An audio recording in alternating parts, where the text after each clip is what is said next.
I've been in the automotive industry most of my life, and we've outsourced for powder coating a lot of time, and the quality's never been there. And just wanted to learn more about it and see if it's something I want to get into.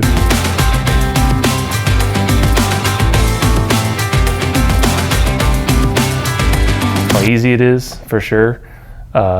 The profit margins, of course, and I mean, just how much work's out there. I definitely would recommend it for anyone getting into it.